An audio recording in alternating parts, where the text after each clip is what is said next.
Hey everybody, the Destroyer here, and welcome back to another cast of The Lord of the Rings Battle for Middle 2, patch 1.08. Today we have a 2v2 on Udun, of course. And let's see who we got. We got RECON Xelenos there as Man of the West in the bottom right. His ally for this match is RaD3GaST as Isengard in the bottom left. Their opponents today are YodA as the Men of the West. In the top left and the top right, we have RanDoM in the top right. I already said top right, yeah. So, two Men of the West against an Isengard and a Man of the West. Three Men of the West in this game. So, hopefully this will be an interesting one. We'll see who has the better Men of the West play, I suppose. All these players are fairly good. Very good, in fact. If you've ever seen YodA actually play, then you know he's got pretty good micro and stuff. I've seen at least. Alright, well, RaD3GaST going for a Rook Pit there. So he'll get some guys out in the field soon. We have Xelenos going for a barracks in the archery range in the front of his base there. Kind of as a defensive line. And he'll also be able to pump out guys there. It looks like RanDoM going for the same thing here.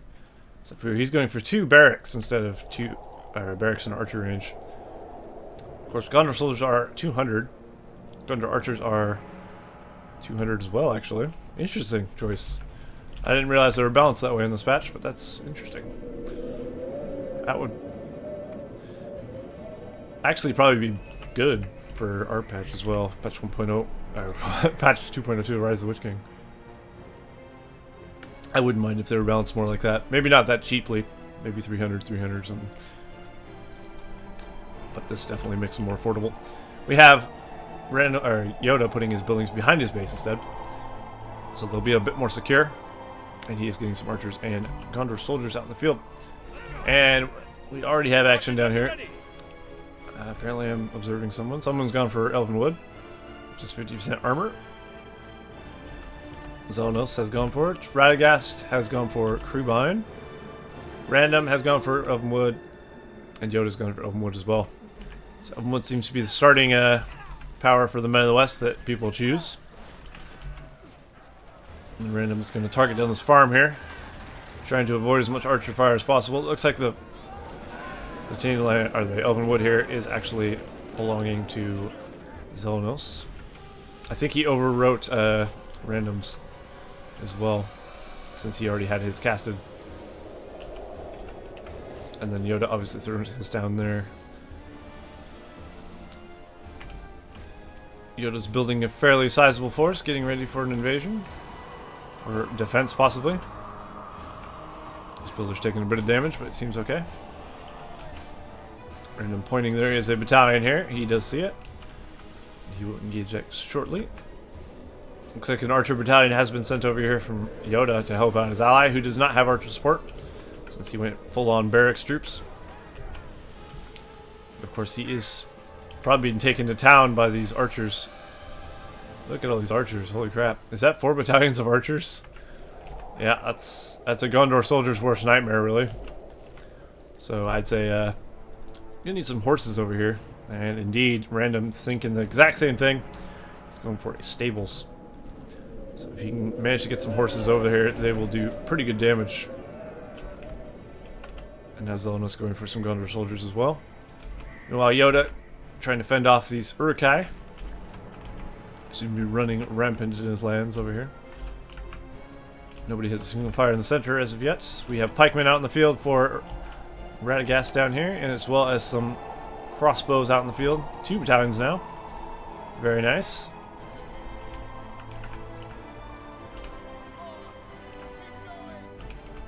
Xelenos placing a beacon in the center, showing there's a fairly sizable force in the center here. Although he sent a lot of archers to deal with it. There goes the Elven Wood for the northern team. One of them. And now one's been casted over it for the southern team. As Xelenos' guys are getting buffed now. That's the problem. Whoever casts it first loses out. So, really, you just have to use it as a counter caster thing. This is a fight for the center here. We do have Gondor Tower Guards. for Ace YodA. Although they will die eventually here. They are fairly tanky in Porcupine formation and hold ground stance, but they're definitely not invincible, as you see there. RanDoM going for a little bit of an attack here. He's not going to make it very far though. There's just so many archers and even swordsmen on him. Can't really do much. We have a first battalion of Gondor Knights out in the field from any team, which is from RanDoM over here. He's getting a second battalion. Definitely a great choice. Isengard's army is looking pretty strong. RaD, I guess, has a fairly good army here. He sends his crossbows back to try and stop. I don't know, secure, I guess. I don't know why he pulled them back. He's got alerts though. RaD3GaST does. So that's not too shabby. Curious to see how these will do. He's going to use them for harassment for now. Obviously the tower guards are the things he needs to counter them. It looks like Xelenos is going to go up into Rohirrim, which will of course be stronger than these Gondor Knights. And he will be able to counter them with them. RanDoM as of yet is not going for Gondor or Rohirrim. These Gondor Knights are taking some archer fire. There's just a lot of archers to deal with, really. They also have the high ground. This is a hill, so that is a thing. Pretty sure that'll give the increased range to a degree. The Gondor Knights getting a nice run through, absolutely demolishing that battalion. And there's another nice run through. So many Gondor archers losing their lives today to the hands of a Gondor, or the hoof of a Gondor Knight. Now we have some Gondor Knights out from Ace YodA as well, who has summoned hobbits from Xelenos in his base. So that's the thing he has to worry about.